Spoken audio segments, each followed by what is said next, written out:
帮我们先多少少许？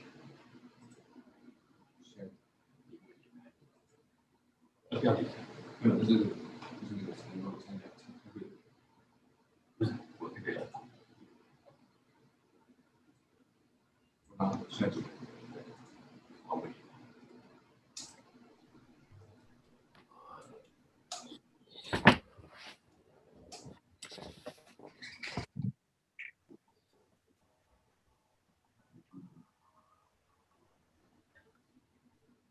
Hello, everyone. We will start in 2 minutes. We will wait for the panelists to open their videos. Okay.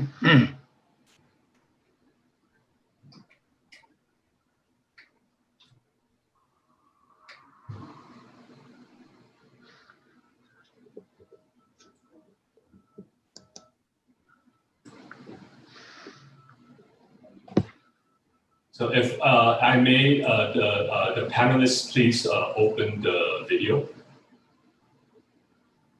Oh, okay. Okay. Yeah, thank you.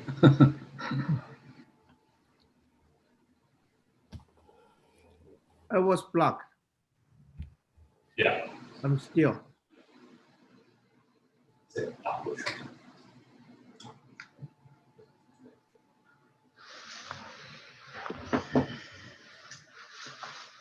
Okay, we will start our webinar. First of all, welcome everyone to be attending our Youth Talent Development Working Group, our 4th Youth Development in Action webinar series number 4.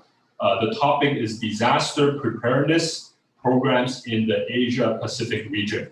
This is the 4th of our 5 webinar series. And we thank our standing committee of the Federation of Engineer Institute of Asia Pacific for the support, and also we thank the YAFIO for the support in this webinar series. My name is Richard Mo from CIE. I'm a member of the Youth Talent Development Working Group under FIAP, as well as the chair of the Young Engineer Committee of the Chinese Institute of Engineers in Taipei. We're very honored today to invite 5 specialists and very senior people to share with us about the disaster preparedness programs in their respective economies. Before I introduce them, I would also like to share with everyone that today there's around 400 people who registered to attend, coming from 13 economies around the Asia Pacific region. Before further ado, I would like to introduce our opening speaker as well as the panelists. Our opening speaker is, let me share the screen first. Yeah, is Dr. Sung-Hyuk Yoon from KPEA, and then the panelist is Dr. Inaki Masaharu from IPEJ, Dr. Li Wei-Feng from CIE Taipei, Dr. Francis Adrian Wu from PTC Philippines, and Dr. Engineer Wijul Kongko from PII of Indonesia. Yeah. Dr. Yoon is a graduate from Concordia University in the structures area. He's also a very senior member under the Korean Professional Engineers Association, and is currently the chair of FIAP's Standing Committee on Natural Disaster Preparedness. Dr. Inaki Masaharu is graduate from the Tokyo University, and his specialty is in geophysical exploration. He's the current chief engineer of Walnut Limited, and his specialty is in the sinkholes and underground investigations. And the next panelist is Dr. Li Wei-Feng from CIE. He graduated as a PhD from the Civil Engineer University of Washington, is currently the vice general of a construction company and a consulting company. And he was an immediate past chair and honorary editor of the Proceedings of ICE, a forensic engineer from the UK. He has worked for the government with the planning of large infrastructure projects. And the next panelist is Dr. Francis Adrian Yu from PTC. He graduated from the civil engineer at the University of Philippines, Diliman. He is the current dean of the Civil, Environmental, and Geological Engineer of Mapua University, and also the founder and president of Usher Technologies, which is a spin-off company from the Universal Structure Health Evaluation and Recording System. And then our last panelist to introduce is Dr. Engineer Wijio Konko. He's a doctor of faculty of the civil engineer and graduated from the University of Hanover, Gottfried Wilhelm Leibniz University of Hanover. He's currently the senior engineer of the Laboratory Technology for Port Infrastructure and Coastal Dynamics, and is also the head section of the Disaster Mitigation of the Institute of Engineers Indonesia. Okay. So before I pass the floor to the opening by Dr. Woon, there's some guidelines. The webinar today will be around 1.5 hours. The first 50 minutes will be discussion with various questions to be answered and shared by the panelists. So when the one speaker is speaking, the rest of us please put the microphone on mute. And then when we will open to questions for the participants in the last half an hour. So for those who have questions, please raise your hand, because there's an administrator behind our platform. He will open the right to ask question. When you ask question, please keep the question short. Introduce yourself, your specialty, and your related association. Okay, so thank you, everyone. So I will pass the floor to Dr. Yoon for now. Close, yeah, thank you. Thank you very much. My name is Seokyeong Yoon from Korea Professional Engineer Association. Welcome to everybody. I'm very glad to see very healthy face of everybody. I also I appreciate many countries, many experts of FIAP. They show very interesting in the natural disaster preparedness. So probably we can do for your own country and your own people to save lives and minimize the damage of property through the our disaster manual. So I'd like to invite you and ask you to look at the draft of the natural disaster, especially for flood and typhoon, which I prepared. So let's make the one of the best natural disaster manual all over the world. Thank you very much. Thank you, Dr. Yoon. Yeah, sorry, Emmanuel, could we turn the music off? Yeah, thank you. Yeah, thank you, Dr. Yoon. Without further ado, I think we should start with the questions that we have. The first question is, for the respective panelists, what are the perennial or the ongoing the major disasters or calamity encountered in your respective countries?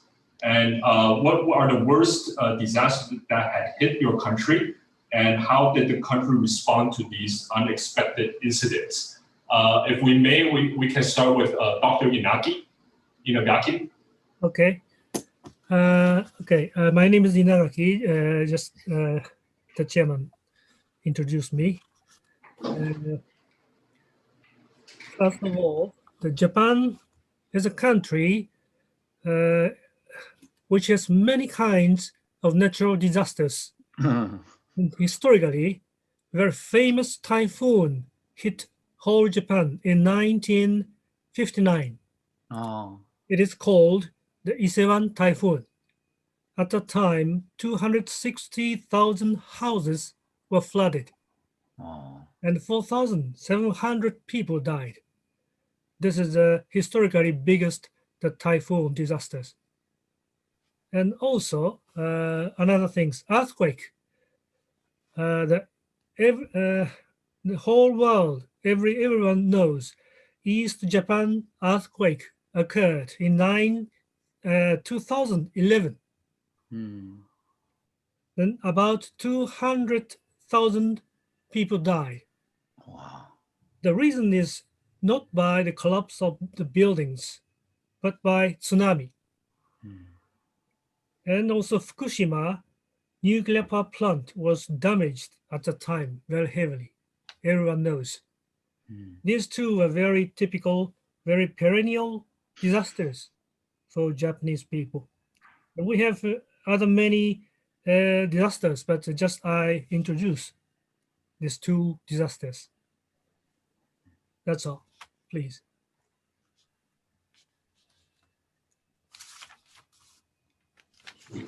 Okay, thank you, Dr. Inagaki, for the sharing. Dr. Un, could you share with some, your insight of the perennial disasters in Korea? Okay. 1961, I think, we have also a big typhoon that swept Busan city, which caused 500 people lives losses. Also, this year, we have flood here and there. So at least we have 7 to 10 typhoon to visit Korea every year.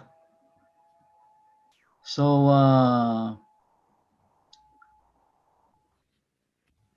recently, we think we have good technology, and we try to prepare well against the typhoon. But typhoon becomes stronger and stronger. Wind speed higher and higher. So we have to predict what size of the typhoon is coming, which direction, etc. Based on the statistics and all kind of mathematical model, etc. So we still have to do many things in Korea against the typhoon. Thank you.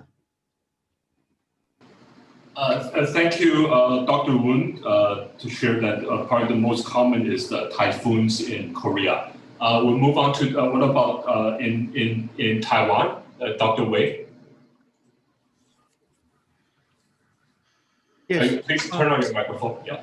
Yes. For the past several decades, I think the largest natural disaster occurring in Taiwan is the Chi earthquake in 1999. At that time, we had the casualty over 2,000.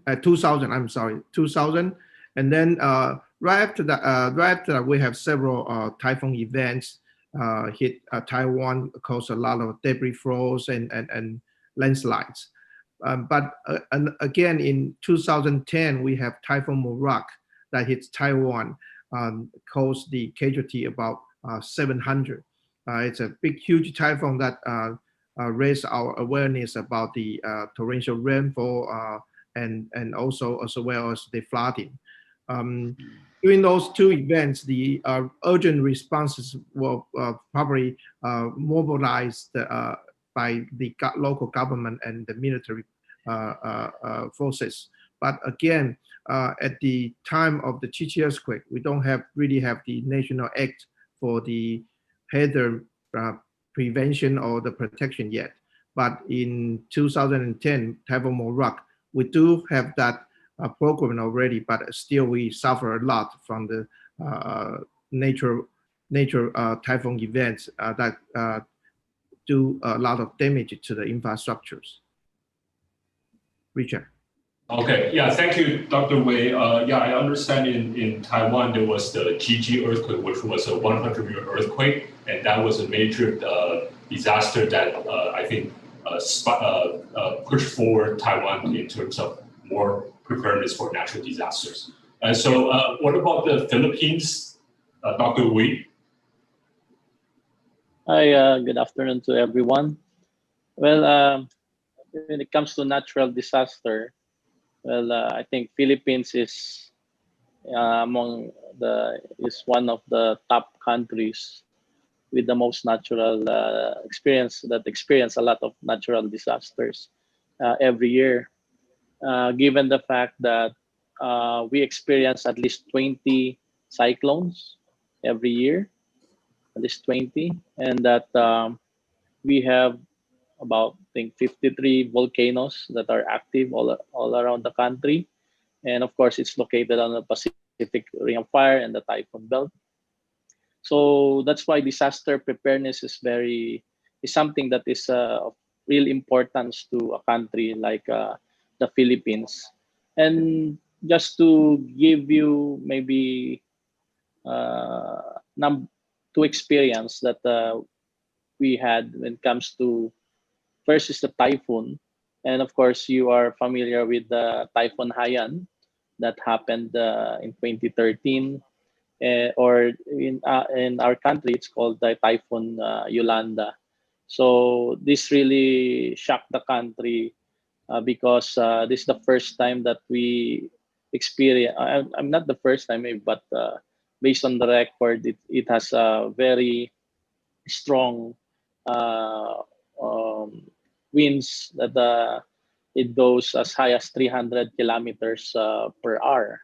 So this actually had an effect in us in coming up with better codes or rethinking how we design structures. And of course, this typhoon really left a lot of negative impact to the communities. Of course, there are thousands of people who lost their lives in their life. I mean, in this typhoon or this cyclone, Haiyan. And we continue to experience a lot of typhoon every year. As mentioned, about at least 20, maybe to as high as 25 every year. And on the for earthquake, I recall what I recall is the 1990 Luzon earthquake. I think about 7.8 magnitude earthquake in northern Luzon. That of course that had a lot impact, no, with a lot of the places, including including Metro Manila. About I think 2,000, almost 2,500 people lost their life in that earthquake, and we really have to do more preparation as needed, and it's a good thing that a lot of initiatives now are ongoing, and of course there's always what you call a challenge when it comes to how we do disaster risk reduction management. And I think it's really something that every government will have to discuss and to rethink as we experience new events in our countries. So yeah, so it's really something important for a country like Philippines to really focus on, so that of course we'll be able to save people's lives, as well as of course lessen the impact on our economy. Okay, thank you, Dr. Lee, to share with the large amount of disaster also in the Philippines. I believe the natural disaster is quite a lot in, especially in Asia, where we're facing earthquakes, typhoons, and etc. So, Dr. Konko, may we hear some of the natural disasters that is common in Indonesia? Well, thank you, Mr. Chairman. So, well, yes, for sure, yeah, like Japan's and other country in ASEAN, we are as an archipelago country located in the Ring of Fires. So Indonesia really suffering with natural hazards. We have identified differentiate of multi-hazard in Indonesia. So, but mostly categorized with two hazards, 2 to 1 hazards, like earthquake, tsunami, and other is a meteorological natural hazards, like floods, landslide, and so on. All about, we already identified that all are about 11 types of multi-hazard in Indonesia. We have 129 volcanoes, tens of flash flood a year, landslide, many landslide, earthquake, about 300 till 400 events, bigger than magnitude 5, and about tens of earthquake or event bigger than magnitude 6.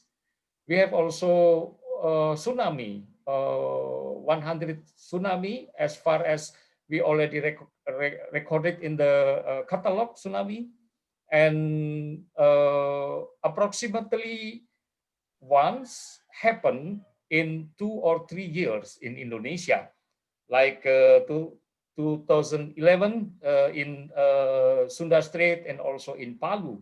We had tsunami that very devastated, and there were many victims there.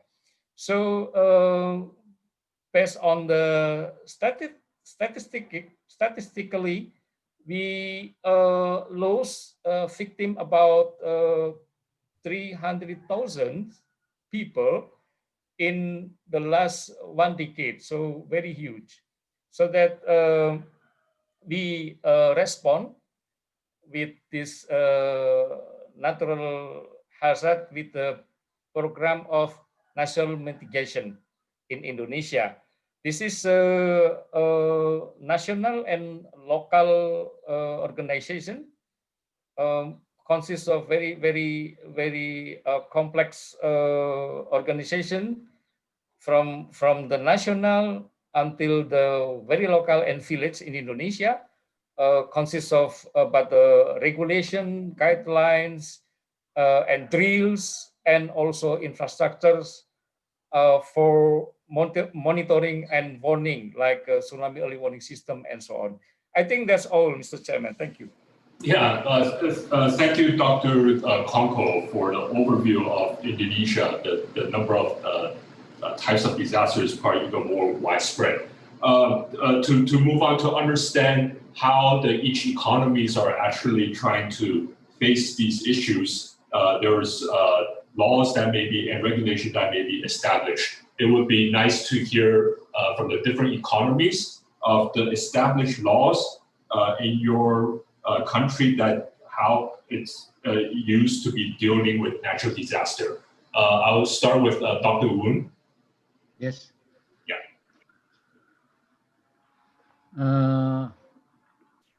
So natural disaster in the Asia Pacific region, as everybody knew, as a professional engineers expert group, as I mentioned, we have a responsibility to minimize and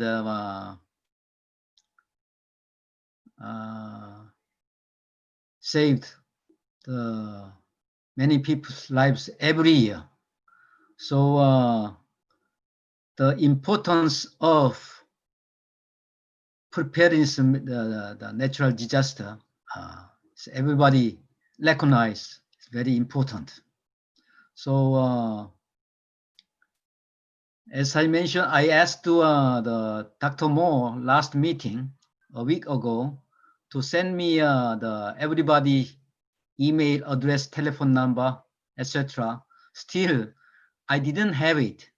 So please, after this meeting, send me everybody's email address and the telephone number to me. So Okay. Dr. Mo, he has my email address and the telephone number. So please send everybody's email address, telephone number to him. Thank you. Okay, no problem, Dr. Woon. Yeah, apologies for the delay. Yeah, we'll send that afterwards. Yeah, thank you. Yeah, so Dr. Inagaki, could you share with us some of the laws, major laws or regulations in Japan that deals with the natural disasters? Regulations.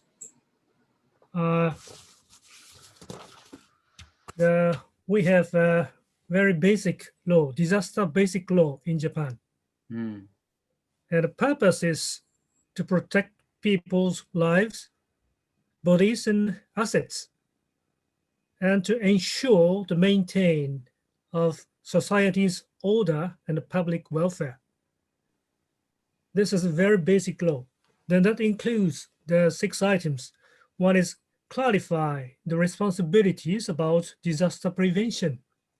And number 2 is to organize the formation to disaster prevention. And number 3 is make a plan for disaster prevention. Then 4 is propel countermeasures against disasters. Then number 5 is measures for monetary and financing after disasters. And number 6 is action to urgent situation. All the active actions to disaster prevention are based on this law. Now I think it's that works very well.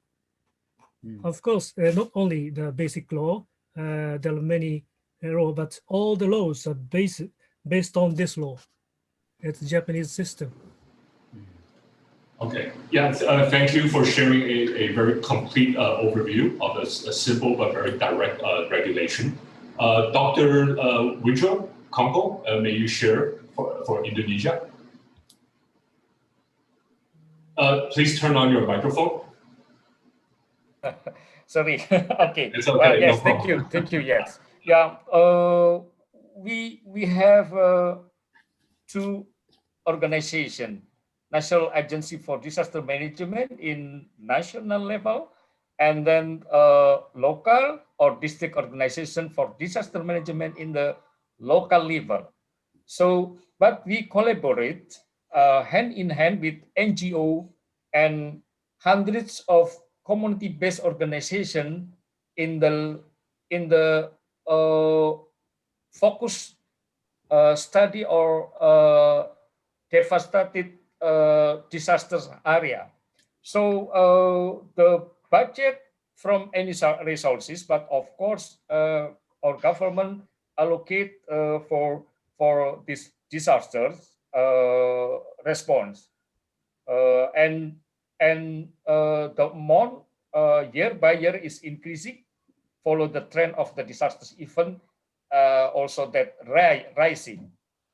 But we are still limit budget, so still less than 1% of our whole budget in Indonesia. So we should increase still. So we challenge with the budget as well, because we are very huge country with very also huge disasters. Thank you. Okay. All right. Thank you, Mr. Kongko. Dr. Wu, may you share the law or regulations in the Philippines?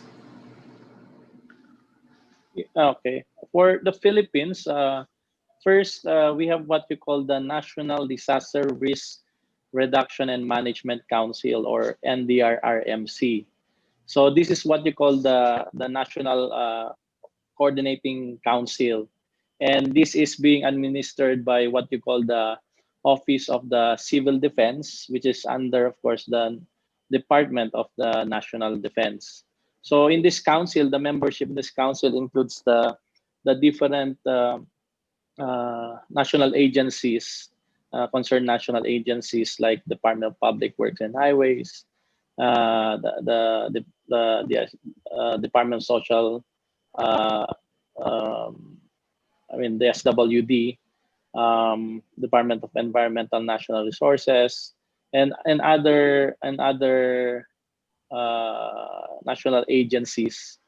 And it comes to laws, there are actually a lot of legislations or policies in relation to disaster risk reduction. But of course, I think the most important or the major one is what you call the Philippine Disaster Risk Reduction and Management Act in 2010. 2010. So this is a very important legislation that concerns not just the national, but it goes down to the provincial and the local government or the municipal.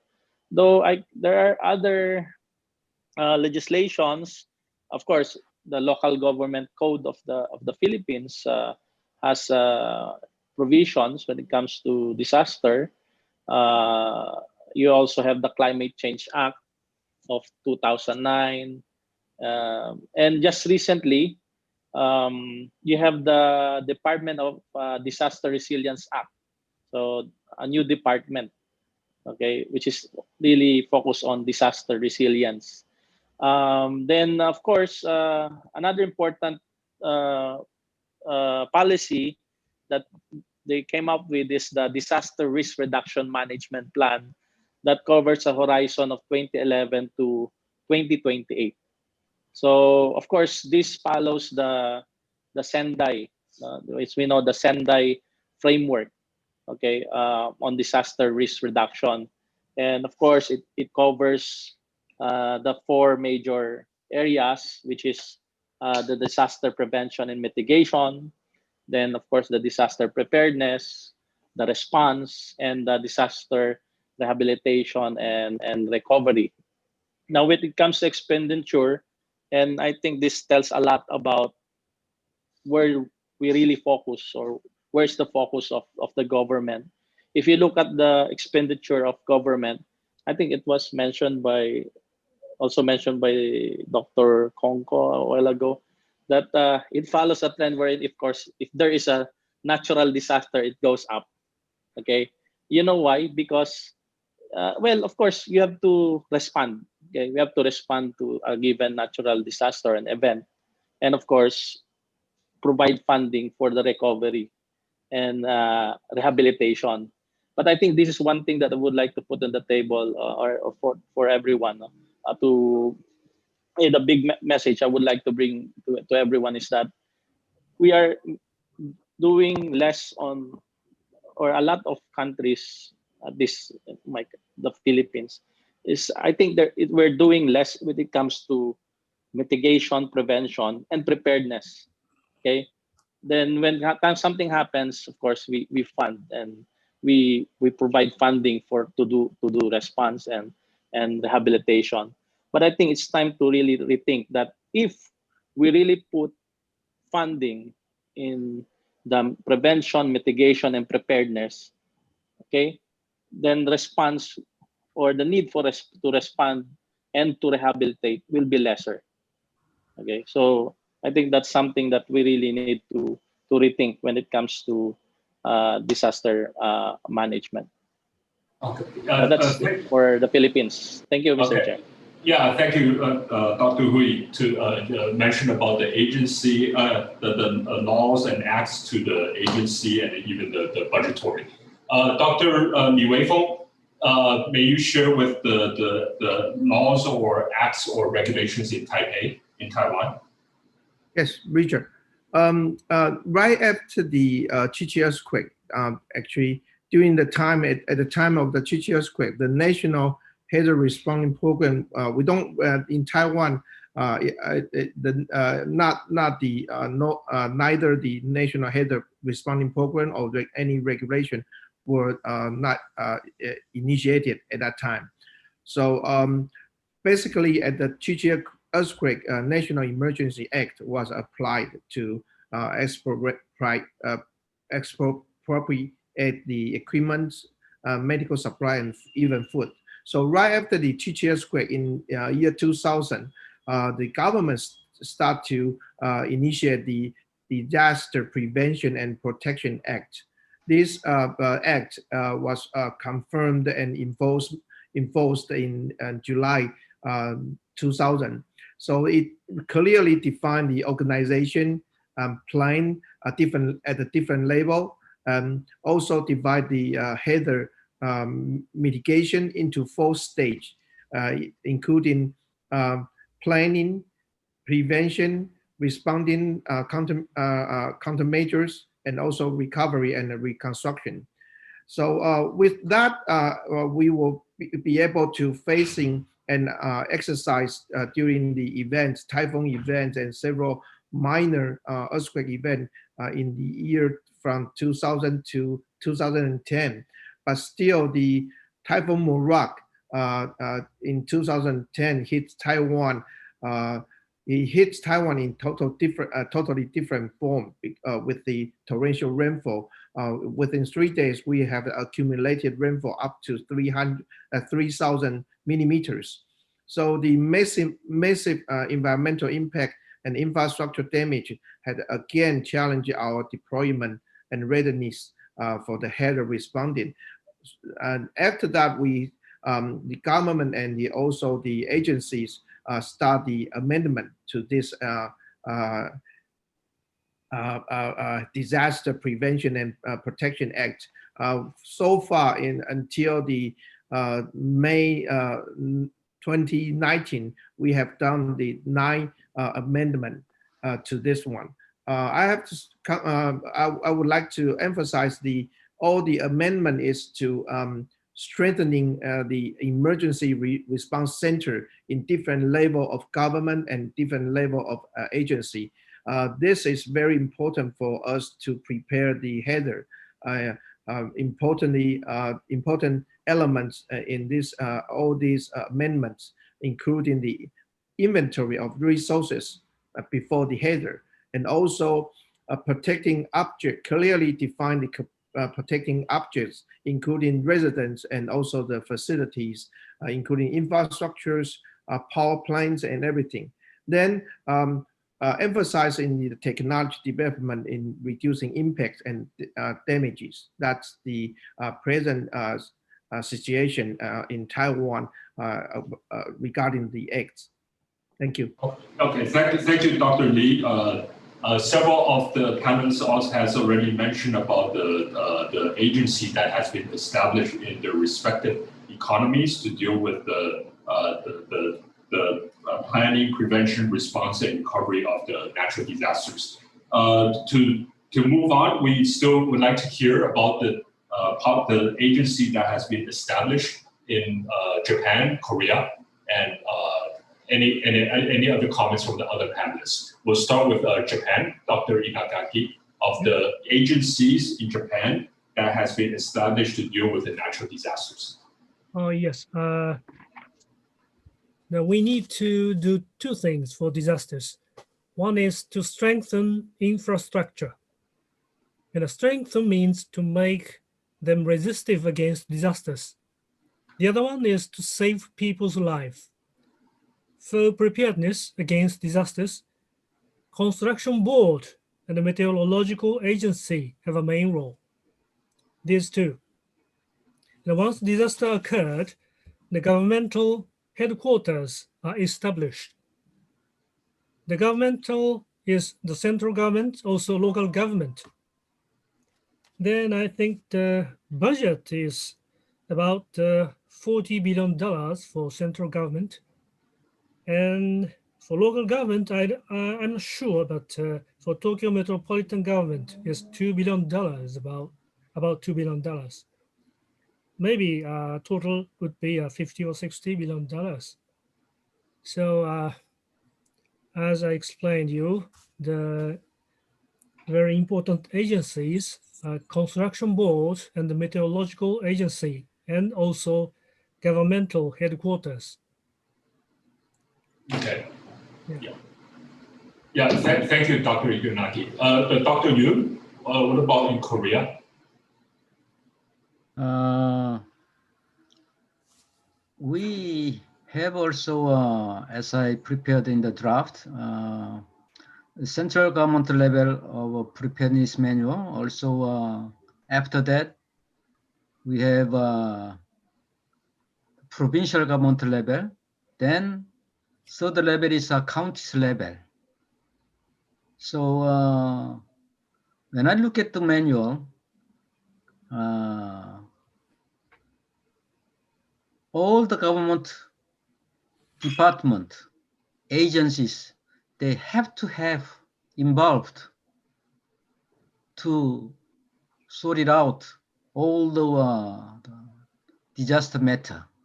So it's not single government department handle the disaster matter.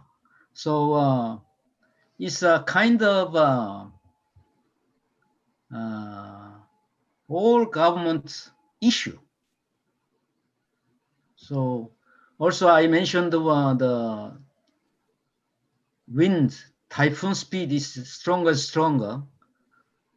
We had the design speed of wind 2004, 40 meters per second. After 2004, Memi typhoon, name of typhoon was Memi. That typhoon hit the Busan area. The wind speed was over 63 meters per second, which is far beyond the design wind speed. So after that, that typhoon, we changed the design wind speed to design the building, bridge, any kind of structure. So I would not know the design wind speed based on the 100 once in 100 years, but the wind speed become higher and higher, and the water level in the Han River is higher and higher.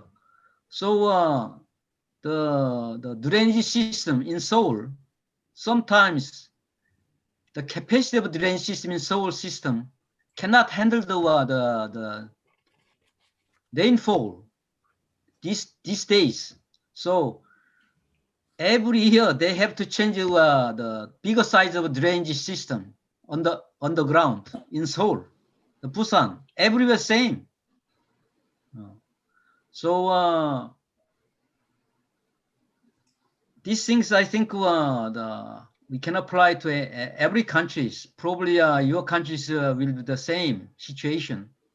Also, the preparedness by government level, central government level, provincial government level, and the county level, we have to have at least 3 levels of the preparedness manual.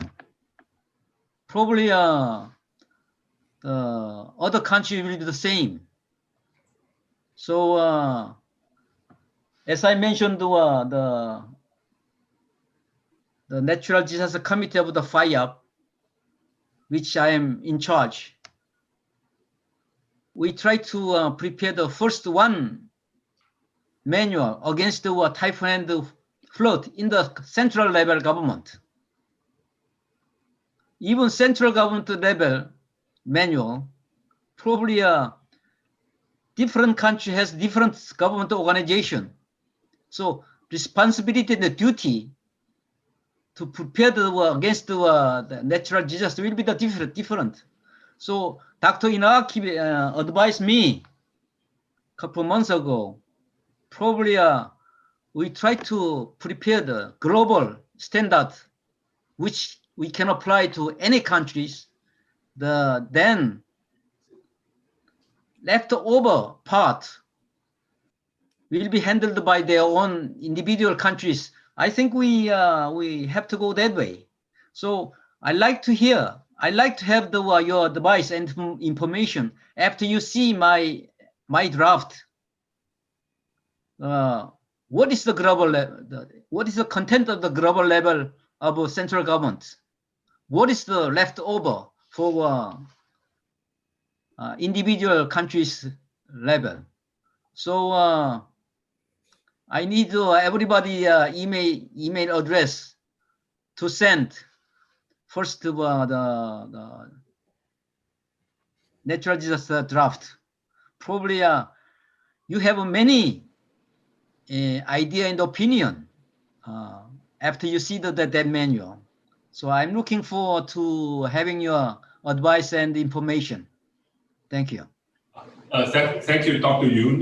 Dr. Yoon just raised the issue of not just about sharing about the agencies in the respective countries, but this is also has to raise to another level of regional cooperation in dealing with the more severe of the natural disasters. To move on, is there any comments, additional comments that Dr. Uy, Dr. Kongko, Dr. Lee would like to give about the agency establishment in your respective countries? If Yes, not, I will Mr. Chair. move on. Okay, sure. Dr. Uy. Dr. Uy. Yes, yes, I think I can enumerate about 5. The first one is that we have what we call a climate change commission. So this is in virtue of the Climate Change Act of 2009. So this is more of the planning, the monitoring, evaluation side. So there's a climate change commission in the Philippines. Another one, I mentioned already, the Philippine Disaster Risk Reduction Act of 2010, wherein from the national, it goes down to the local municipalities or government. And each local government has this what you call national, disaster risk reduction office that handles, of course,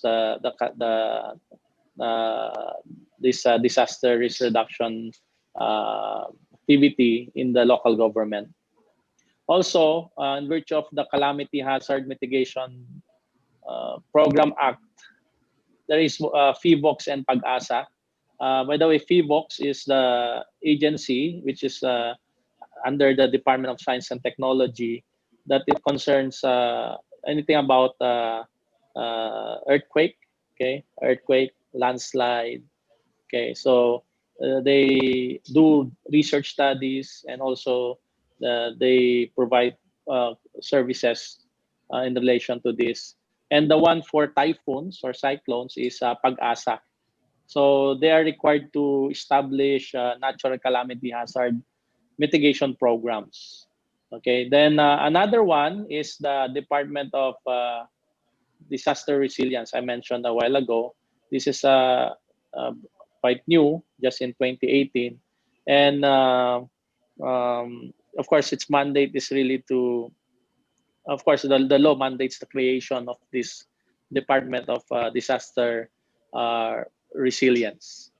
So yeah, and of course, the Department of Science and Technology in the Philippines is very active in doing a lot of research activities when it comes to that has something to do with disaster risk reduction. Thank you, Mr. Yeah, thank you, Dr. Lee. Dr. Congo, anything you would like to add? Well, yes, I think in Indonesia we have some agencies addressing its type of natural hazards, like the Agency Application and Assessment of Technologies, and also Agency for Information and Geospatial, that responsible for national map, bathymetry and topography, and also for basic science, like Indonesian Science Agency, also for volcano. And we collaborate with universities that I think more than 5 big universities in our country that already established the Natural Disaster Study Center. And we have specific for tsunami, like tsunami disaster research, tsunami disaster management research center in Banda Aceh. After 2004 Sumatera Andaman earthquake tsunami, 2 or 3 years after that, we established this research. and the research as an input for a 5-year roadmap of national disaster risk reduction program in Indonesia. In terms of pre-post acquisition data and field survey, and quick response after events, and rehabilitation and reconstruction, and also for sure mitigation and disaster preparedness. Thank you. Thank you, Dr. Konko. Dr. Lee, anything you would like to add in terms of the agencies in Taiwan? Yes, I would like to share the structure of the agency and the budget structure of the from Taiwan. Everybody know the header is not a regular, not occur on regular basis, and also it has some features of the seasonal features. For example, the typhoon only occurred during the summer to fall. So in Taiwan, according to the Disaster Prevention and Protection Act, it requires every level of the government and the agency to set up engineering agency or the fire department agency to set up emergency response centers. This is a temporary organization under the Act, but however, it controls all the resources and also more like command centers during the header operation management. So comprehensive networks and integrated work structure were installed among these emergency response centers in different level. So we can coordinate the preparation, management, control, and also mitigation work during and after and before, during, and after the header events. So this is a very efficient and very variable structure we learned from past 20 years header experiences. The members of for example, for local government, the members of the emergency response center is the bureau chief of different bureaus, including construction, fire department, rescue, and even education bureau, because you need to take care of everything. So this is a very good system and also has already operated very success in Taiwan. And the other thing is the budget. We know every agency down to the front line, they all need some budget for repairing the equipment and also strengthening the infrastructures. So for the header prevention and protection budget in Taiwan, it's more like a bottom-up format. So each agency at the local level or the local station level of the National Engineering Agency, they have their budget, their own header mitigation budget, including research, including engineering works, and then they pile up to a national budget plan. For local government, for example, for local government, including rescue, medical, engineering, engineering works, this all kind of things has been budgeted, sum up in the local government and then send it to the central government for structure, final structure and the audit. This is the experience and also our operational system in Taiwan. Richard. Okay, yes, thank you, Dr. Lee, for sharing. To move on, due to the timing, I will shorten to the 3 more questions. The first question is in terms of science and technology. Could each of the member economies share with the attendees just one or 2 science and technology being adapted to help plan, prevent, mitigate, or respond or recovery to natural disasters? I'll start with Dr. Inagaki. Yes. For basic research, of course, the universities and academic societies and the governmental research centers are in charge. the numbers are huge. Then Construction Board, this is governmental organization, also has its research center. They deal with more practical matters. And these are for flood and typhoon. And for earthquake, also same. And especially Earthquake Laboratory of Tokyo University is leading research for earthquake. And also, a very important thing is the private construction companies made very important research and development for earthquake tremor. Their seismic resistance method and seismic isolation method. So these two, everyone knows. Okay, this is very simple answers, but that's all. Thank you. Oh, okay, yeah, thank you, Dr. Inagaki. Dr. Woon, any example of any science technology being adopted in Korea? Well, the R&D side, as Dr. Inaki mentioned, the university institute, they are front runner for R&D side for natural disaster, I think. And Ministry of Construction in Korean government, they have their own institute to prepare the natural disaster damage manual or how to predict the when typhoon coming, etc. Although private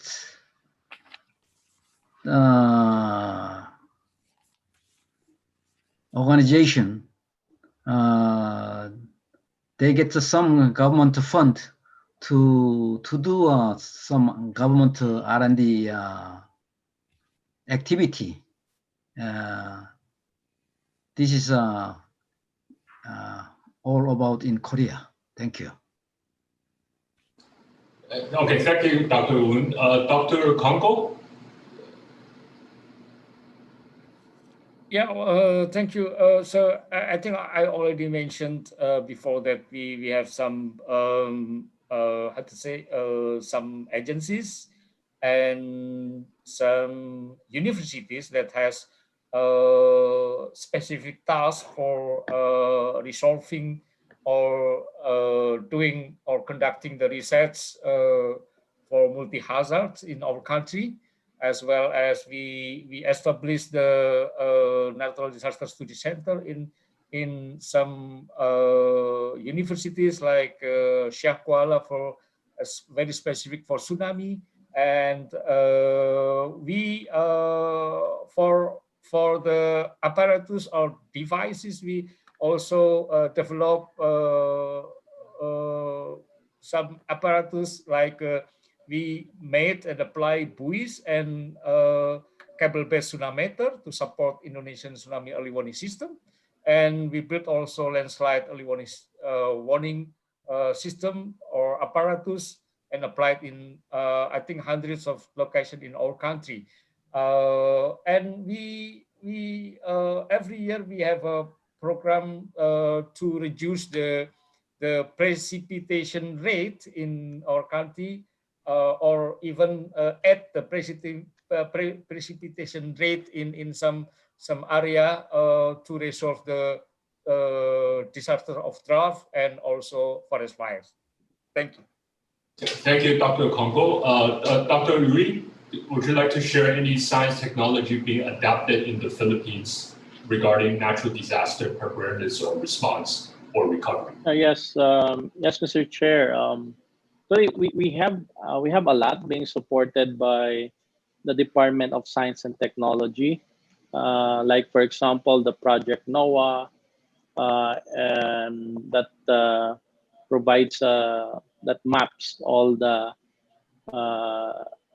I mean, the hazards in different places.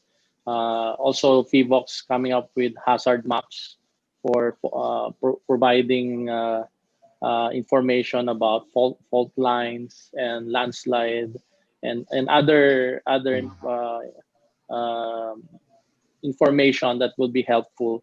But since I'm here, then actually the one of the organization I'm representing is Azure Technologies. Okay, so Azure Technologies actually is a result of our research and development project between Mapua University and the Department of Science and Technology.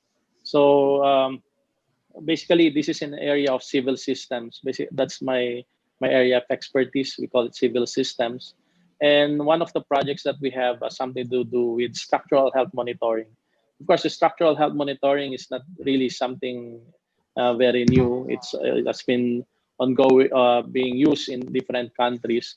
But I think one important lesson or in our case is that the development of local technologies, because of course foreign made technologies in our case was very expensive. So this is a requirement of the government, but the problem of building owners is that it's very expensive to acquire this from foreign companies. So what the Department of Science and Technology did is they funded our project at Mapua University, and now it's already a spin-off company that we're managing now. So hopefully, with this technology, it's much cheaper, at least on in the case of the Philippines. So we will be able to help a lot of building owners to comply with these requirements because structural health monitoring is very important when it comes to preparation with events like earthquake. So I think that's one success story that I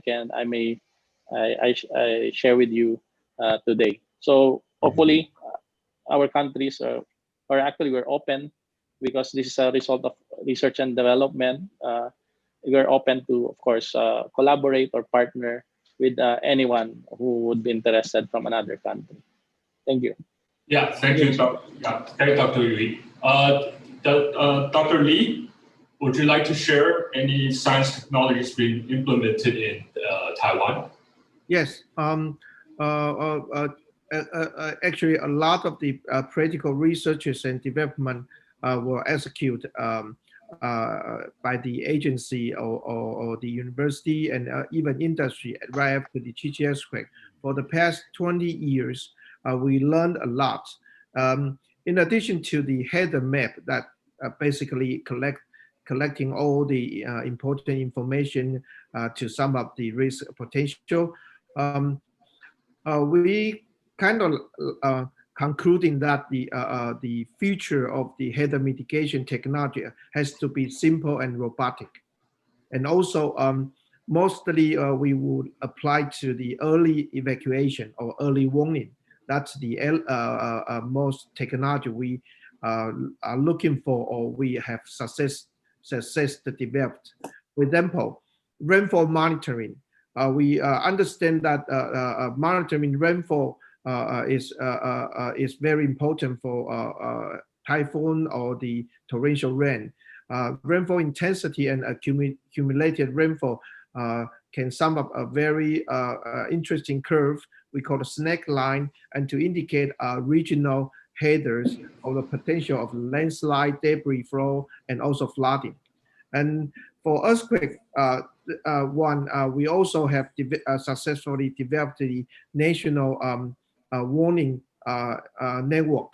We successfully separate the P wave and S wave monitoring to allow time for people to make response for the large earthquake.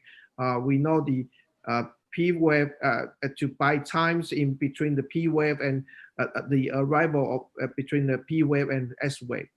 This has been successfully applied to national government earthquake station network in Taiwan, as well as private industrial earthquake station network in Taiwan. Surprisingly, in the past 20 years, our industry has successfully developed the new earthquake station from the cost of about $50,000 to down to only 1,500 USD dollars. So this is quite quite advanced of our technology. Last, I would raise, we also have already get into the so-called communication 5G applications. 5G application will allow us to make quicker responses and quicker information collection, and also communication, stronger communication during the header events. In addition to that, we also do a lot of the international research and engineering technology exchange with other countries, including Japan. Myself, I have several programs in the past few years working with the Japanese corporate and universities under the structure of the ISSMG, International Soil Mechanics and Foundation and Geotechnical Engineering Society, the Spatial Task Force, Asian Technical Committee 3. So a lot of new technology is going on at this moment, but again, I have to emphasize the robustic and also simple is the key to make successful. Make the technology successful and apply to anywhere of your countries. Richard. Okay, yeah, thank you, Dr. Lee. Yeah, again, due to time, I'm going to shorten the last two questions to one last question.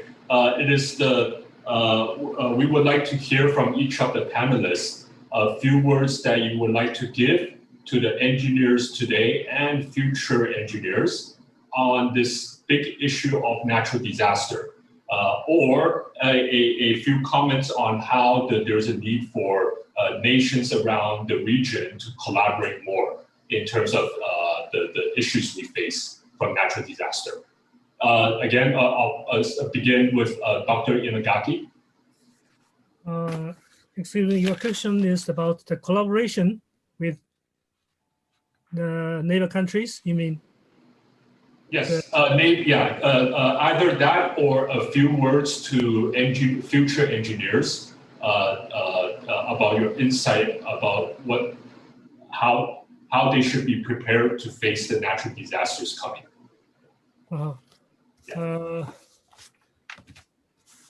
About the engineering matters, the technology advancing is very important. So as I mentioned, the seismic, for example, for earthquake, the seismic isolation structure and also seismic, seismic resistive system and also seismic isolation system was developed in about 2 or 3 decades before in Japan. And after that, this technology was distributed to the many countries. I don't think it's we don't need to a special collaboration with together. The development result is quite this technology distributes widely without any special collaboration, because the technology is very open to everyone by papers or conferences, and the students comes to many countries each other. So I don't think we don't need a special collaboration about engineering that automatically distributed to all over the world. That's my opinion. Thank you. Yeah, thank you for sharing. Japan has always been sharing some of the key technologies with around the world in terms of the natural disasters. Thank you. Dr. Woon, any comments last word to the attendees? Once again, I do appreciate everybody who are participate in this conference. Shows their very high interest against natural disaster preparedness. So let me have your, once again, let me have your email address and telephone number. I will send first draft, especially for against the typhoon and the flood. Once again, thank you very much, everybody. Yeah. Thank you, Dr. Wu. Yeah, Dr. Kongo? Yes, Richard. So for sure, yeah, because the disaster is threat all our country, borderless. So without border of the country, so it is needed to collaborate the disaster risk reduction program together, and especially the country that have common natural disasters. The form could be, for example, regional seminar, exchange knowledge and expert, and so on. I think very short my comment, Richard. Thanks. Okay, thank you, Dr. Kongo. Dr. Wee? Yes, Richard. Well, for our, I believe, young engineers who are here who attended this event today. So I encourage you to continue to sharpen the saw. That means in your respective field, you continue to learn, because learning is lifelong. That means we learn as we practice our profession, and in the area of disaster preparedness. I hope you also uh, you'll be burdened by the need for us to do something, because disaster preparedness, disaster risk reduction is basically trying to save people's lives. So I hope that burden will be stronger uh, as we, of course, face the world as it is now. And we know that a lot of people are vulnerable or at risk. And in my case, that is the reason why we develop our technology. I mentioned about Azure because as a civil engineer, being aware of structural engineering, I see that there is a lot of areas or concerns that are not being addressed in our design and also in the construction. So it's important to monitor these structures. So as simple as that kind of idea will somehow also give you the stage, the platform to also be able to do something for your people. So again, I would like to stress that hopefully we can do more on disaster mitigation and preparedness, because that will lessen the need for us to do response and recovery or rehabilitation activities if we are prepared. So thank you for this opportunity to be with you here today. Thank you, Richard, Okay. and to all our panelists. Thank you, Dr. Wee. And lastly but not least, Dr. Lee. Yes, Richard. My word to the future engineers, based on my 20 years head of mitigation experiences. First, I would say respect the nature. I mean, respect the power of the nature. In the case of the Tohoku earthquake, fighting nature is always a challenge task. You know, we have seen the Great Wall on the sea has failed, and also my experiences in Patoma River in Bengal Bangladesh, one event during one single rainfall event, skull can reach 25 to 40 meters that deep. And Typhoon Morak in Taiwan, our riverbed was piled up in 2 days, piled up 20 to 30 meters. So we should aware that the disaster is now in complex form.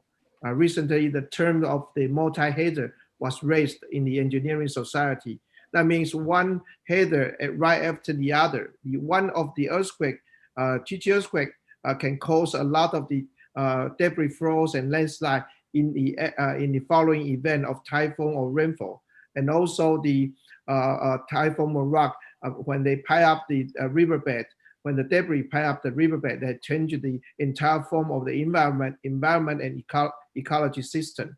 So aware of that, I would say a lot of technology of the important issue that has been addressed by the panelists, including the pre-warning system, monitoring system, management system, and also strengthening the infrastructures and also educating the residents and even the children is quite important. I would conclude that the test of the future engineer, your job is not just design a bridge or the reservoir that sustain earthquake or typhoon. Yet you have to consider your design work as a part of the header prevention program. And even bigger, could you design a header prevention or protection program for different region of the people, different region of the community? The scale can be a small village to city scale and nationwide. That's the broader view you need to take to design the whole thing. That's the entire view. That's very important for the future engineer. Thank you, Richard. Yeah, thank you, Dr. Lee. And due to time, I would like to open the floor to the attendees if there are any questions that people would like to ask. And then Emmanuel from behind will open the link to you to ask questions. Are there anyone would like to ask a question? When shall we have a next this kind of meeting, Dr. Mo? This for today's webinar is a quick glimpse of a huge, massive topic, natural disaster preparedness. And I thank all the panelists for your precious time to share with you a deep knowledge of a general overview so that young engineers or engineers in training or engineers in the workplace have a better view of what senior advisors, senior engineers like yourselves are doing. So for the natural disaster today is just a glimpse. The next webinar, the topic will be on environmental, and that will be in December or January. The Youth Talent Development Working Group will send out the notification in due time. Right now, it's still under preparation. And the moderator for that will be from Singapore. He will, the Shafiq will be the moderator. Yeah. But again, I thank all the panelists for a very overview. I learned a lot, have a more structure of how to view this big topic of natural disasters. Are there any questions from the floor, from the attendees? Okay, if not, I would like to just close the webinar. If there are questions, feel free to. Richard. Yes. The questions I forwarded to you via chat. So these are the questions on the platform. Okay. The chat room over there. Yeah, hold on, please. Zoom chat. Okay. Yeah. Okay. Sorry. Trying to find a chat. Okay. Okay. There's 4 questions. One big question. Not all the panelists need to answer. Just whoever can, please participate. How do we anticipate disasters in the Asia Pacific? That's one big question. Is there any panelists can willing to give a input or your insight? There's 3 other questions. Yeah, we will finish only 4 questions. Yeah, not all panelists need to answer. Yeah. Anyone would like to volunteer to give an insight on how do we anticipate natural disasters in Asia Pacific? Yes, Dr. Wood. In point of Korean side, I can explain. Once typhoon starts in the Philippine area, the satellite start observe the origin of the typhoon. Then the weather forecast bureau in Korea, they start announced the direction, the size of typhoon coming to toward the Korean Peninsula or to Japan or Taiwan, whatever. Then typhoon near to the Korean Peninsula, then it's very cautious which way and what side go to the Korean Peninsula or go to the Shandong the peninsula or the through the we call the East Sea or the Japan Sea. They predict the size and causeway of typhoon based on these days the satellite observation, I think. Thank you. Thank you, Dr. Wood. It's mainly the satellite information and meteorology information that shares the potential typhoons coming. Any other panelists would like to share? The chairman. Yeah. Traditionally, the typhoon anticipation, we use the past data, huge data. Then looking at the meteorological data, they predict the course of the typhoon.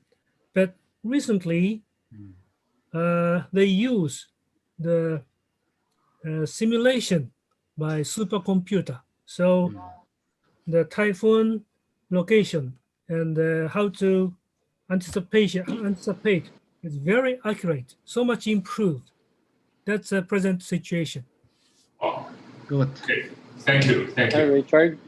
Yes. Richard, yeah, if I may add, I think data analytics has a lot will be very useful nowadays, especially that, as mentioned, there are a lot of new sources of data now, like satellite data now is, I mean, it's not before that it's only for the military or for very, I mean, close organizations, but now we're able to acquire this other new sources of data. So that's why even in the Philippines, the Department of Science Technology is trying to are giving scholarship for students, young professionals to do data analytics.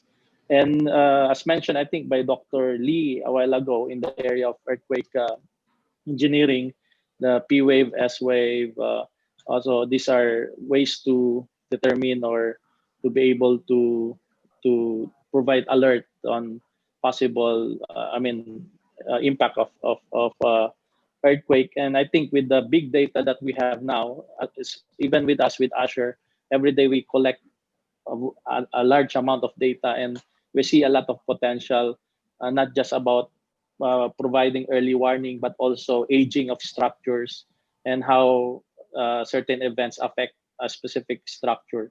So there's a lot of very exciting potential of doing research and for us to better understand the things that are happening, the events happening, whether it's an earthquake or, of course, a typhoon or other natural disaster. Okay. Thank you. Thank you, Dr. Lee. Anyone else would like to give an input? Richard. Yes. I Yes, agree with that, Professor Wee, that big data will probably the key word to allow us to anticipate the headers. But again, the header is not anticipated. It should be analyzed and then predicted. And again, the big data, we so far from the historical records and also the the calculation power of the modern computers, it's very important. One of the things is I would like to propose an idea because, for example, a typhoon formed in near the Philippines. It was touring around Taiwan, Hong Kong, and then China, and then Japan and Korea. So sharing the data is also important in between countries. This is very important to sharing all the data of the prediction, and then with the help of the computer and big data mining, we think we will be able to anticipate the headers more accurately and also precisely. Thank you. Okay, thank you, Dr. Lee. Anyone else? Otherwise, I'll move on three other questions. Yeah. Well, Richard, I have. Yes, Dr. Combo. Yes, sorry. Yes. Yeah. I think two things. First, for sure, we should build disaster resilience in very broad term. And the second, as we are in the information technology 4.0 era, so we get beneficial the IT to cope the capacity building program, especially how to understand the threat, the detection, alert, warning with simulation and modeling, for example, with very high performance computer, and for sure the use of artificial intelligence or deep learning technology. Thank you. Okay. Yeah. Thank you, Dr. Kongo. I'll move on. The next question is very specific to an individual. He or she mentioned that she or he has a disability. Is there any special emergency planning that he or she should do?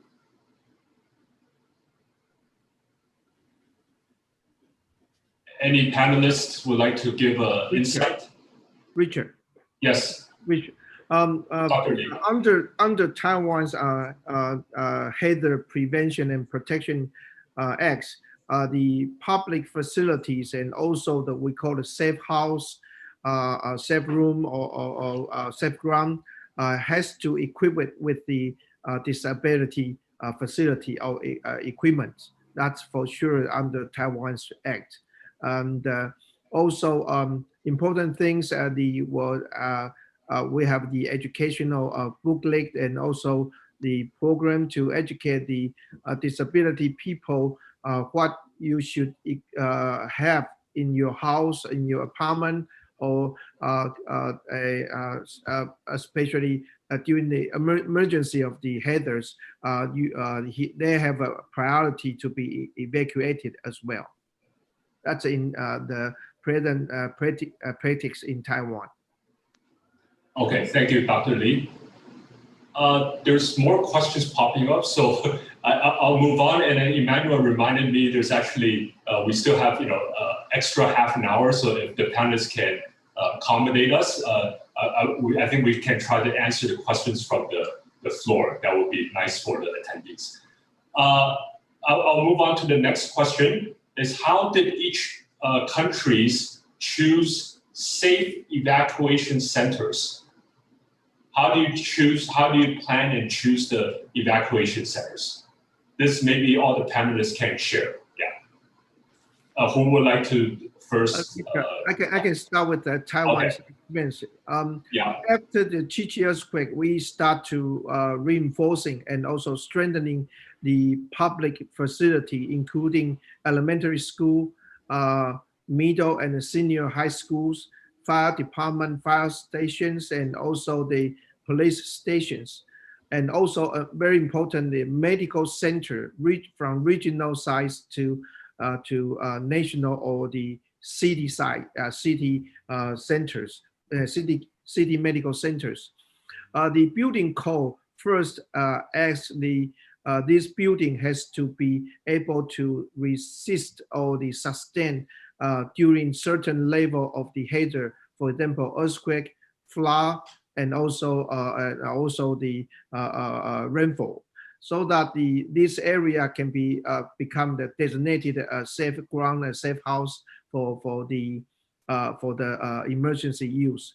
Also, and recently in the big city, we start building the called the hazard park.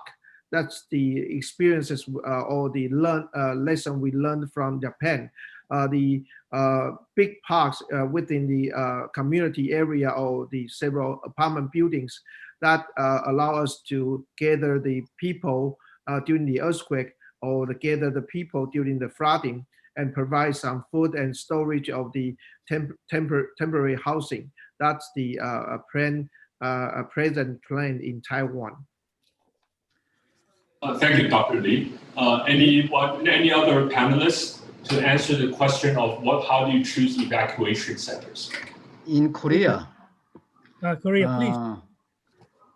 Evacuation places already designated in the city manual, disaster manual, or provincial level evacuation, the disaster manual. So in advance, the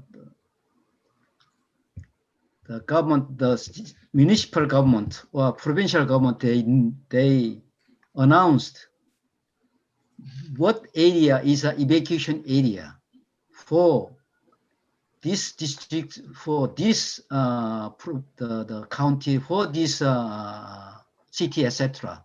So the government, the municipal government, the provincial government try to train the public in advance.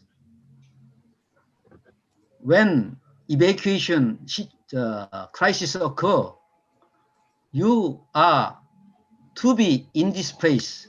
This kind of information is already announced to the public. So the on and off government should train the people.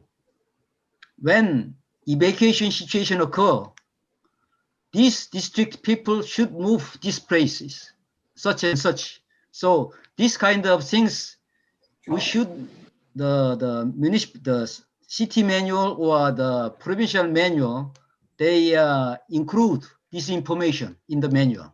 Thank you. Thank you, Dr. Woon. Any other panelists would like to give an insight? Okay, Dr. Inaka. Richard, I will add some from Indonesia. Oh, okay. So after Kongko, Dr. Inagaki. Yeah. Yeah, Dr. Sorry. Okay, thank you. So, sorry, sumimasen, Dr. Inagaki. So yeah, we manage this issue depends on the threats for sure. Yeah, for tsunami we make tsunami evacuation shelters and utilize government building like hospital and school, or even for specifics for tsunami evacuation shelters, buildings or green how to say, like artificial green hill, for example, like that. This is for tsunami, and also with other disaster. We have all these things in the contingency plan and operation and action. So we already stated there. So we just follow the guidelines. Thank you. Okay, thank you, Dr. Kongo. Dr. Inagaki. Yes. Mainly in Japan, local government emergency headquarters prepares evacuation places. This is as the Dr. Lee mentioned, the primary schools or big building. Then they supply food and water supplies. Also other assistance to sufferers. And there is very important idea recently. The important thing is each house must be a self-evacuation place. Sometimes each house is more safe and a more comfortable evacuation place. especially in earthquake. Recently, the private house also built very rigidly. So this can be evacuation place. And my house has also stockpiles of drinking water and conservable foods. So we can survive at least 2 weeks. That's a present situation. Also, very important idea, self-evacuation place. Self-evacuation. Okay, thank you.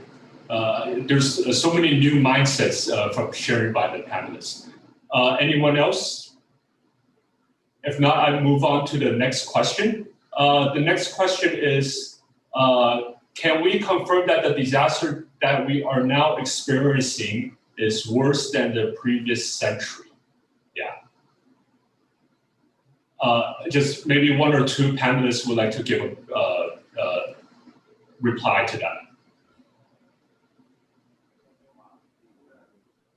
And can we confirm that the disasters we are experiencing now is worse than the previous century? Hi, Richard. Yes, Dr. Lee. I would say the rainfall brought by typhoon, cyclone, or the torrential rainfall event is actually more terrifying or more intensive in compared to last centuries. But for earthquake, is still within a very large scale. But I have to emphasize, I have to point out the scale of the was actually defined by the advance of our monitoring technology. In 30 years ago, we won't even be able to measure in 1G the ground motion over 1G or 1.5G. But right now we can measure and catch up a very intensive ground motion recently.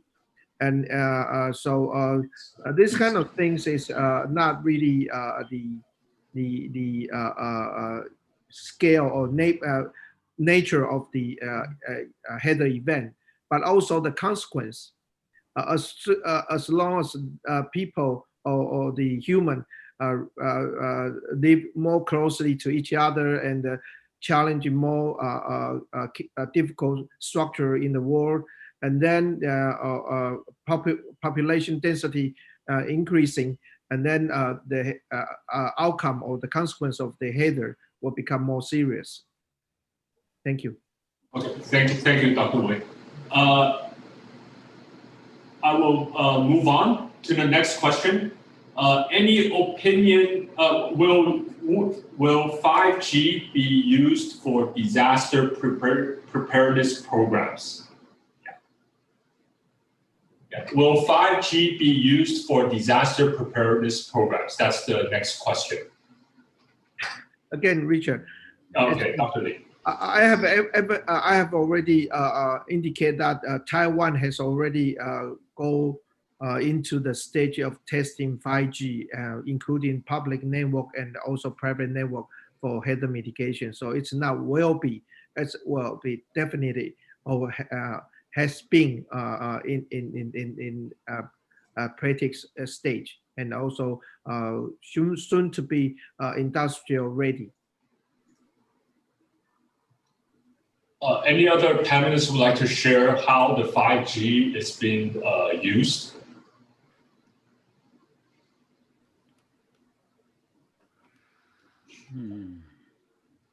Okay, I'll move on to, there's four other questions.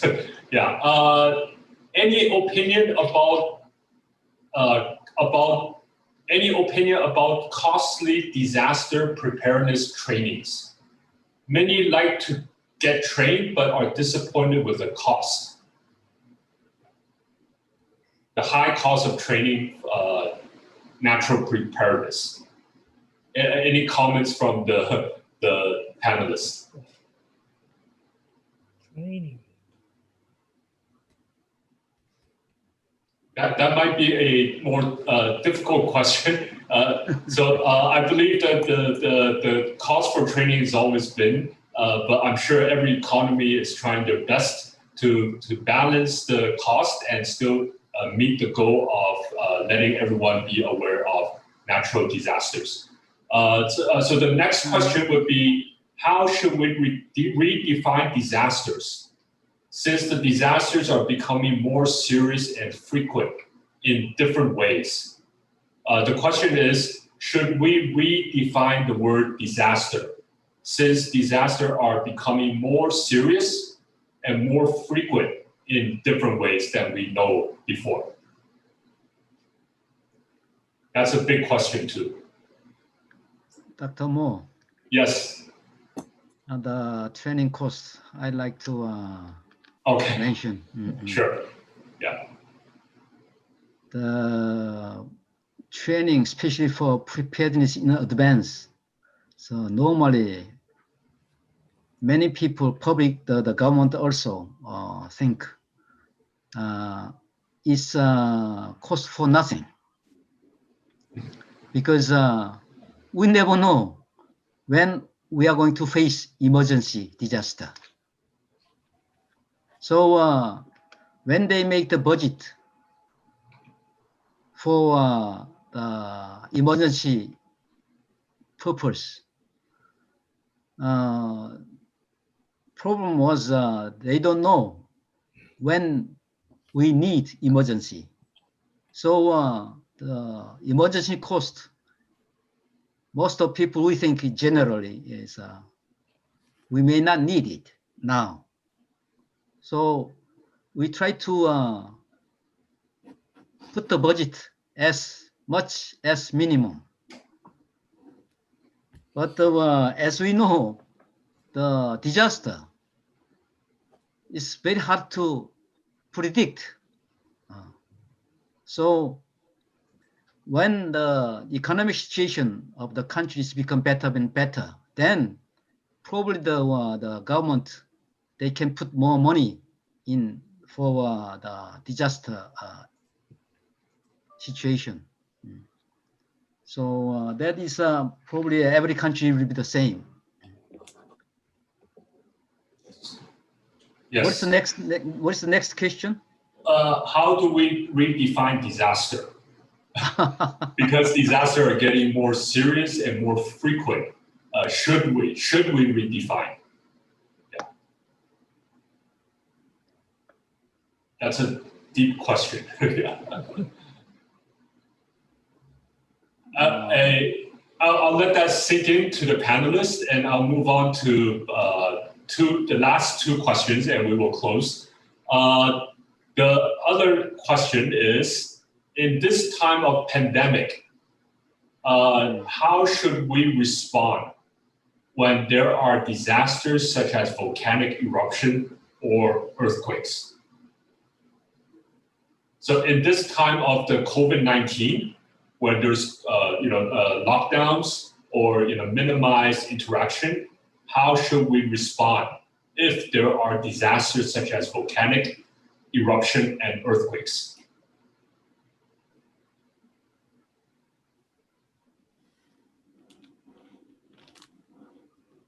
Richard.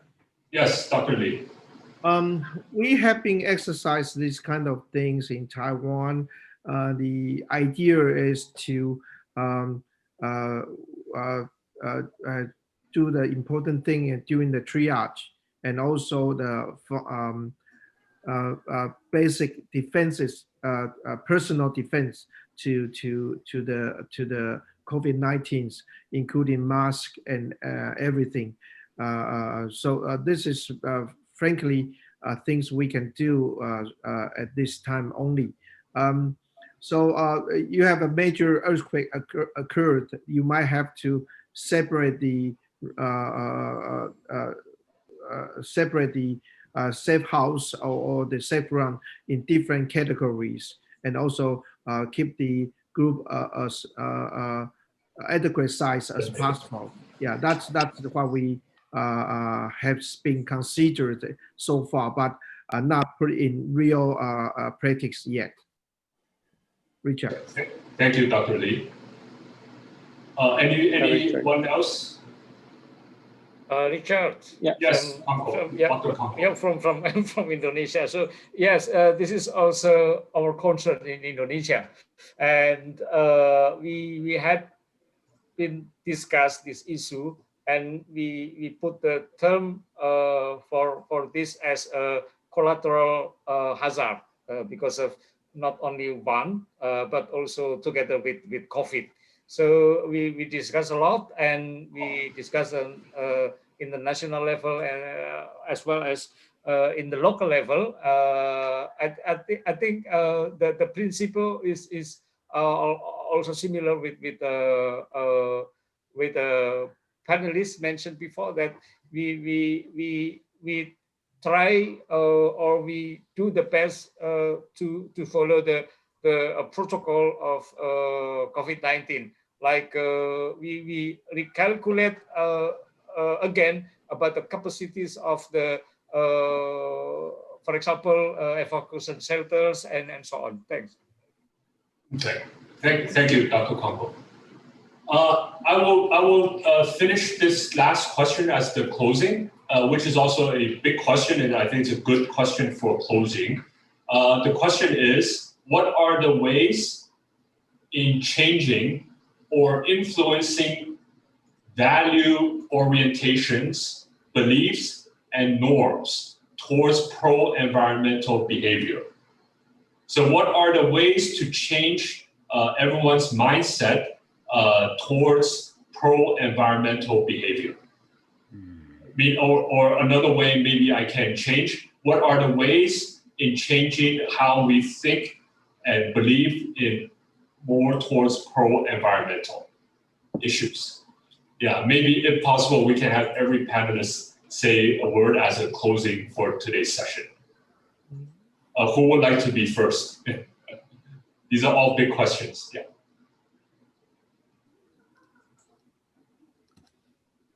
Waste in. Richard. Yes, Dr. Wei. Now we can start. Okay, I think education has a lot to do, or can be a very important factor on how we understand and how we interact with the environment. As early as, of course, the basic education, and of course the techniques may vary depending on the educational paradigm, but basically asking ourselves what kind of future, what kind of people we would like to go out the door, let's say, as an academician. So I think education has a lot to do, because it's on how we understand and how we relate this understanding, how we use this understanding on our various activities, or what we hope to become. Because this is not just for engineers, not just for doctors, but it's all people in different walks of lives, depending on what they do in everyday life. So as simple as, of course, by just making sure that we don't waste too much, okay, of our resources at home. Okay, as simple as I mean, the use of paper, very basic. Okay, and of course, from in the perspective of education, this should go on and continue up to the higher education, and that's where, of course, other more complex ideas, understanding would be included. So I think education, through education, good education, and using education as a means for us to help develop people and bring forth what kind of community or society we would like to see in the future. Yeah, thank you, Dr. Louis. Richard? Yes. My word? Yes. Well, Yes. yes. Yeah, I think I agree with as mentioned from Philippines panelists, and I add that maybe more deeper than education. We call it literation. So not from only from the message, but also understanding, and we should interact with this understanding, and then also the criticism of the already what we have, and then the second, I think, intervention from the authority with the regulation, and also how to reinforce the law in the public, how to keep the environment. And we do in our country, we try to keep the or seeking the local wisdom or indigenous people, for example, to mitigate from disaster, because the disaster is cyclic event. So of course, from the past, from our ancients, we have some norm or some education with very local wisdom. So we try to use this, because usually this local wisdom is more friendly to the environmental. Thank you. Thank you, Dr. Kongo. Yeah. Next panelist, last concluding remark to the question of how do we change values towards pro-environmental behavior, if any.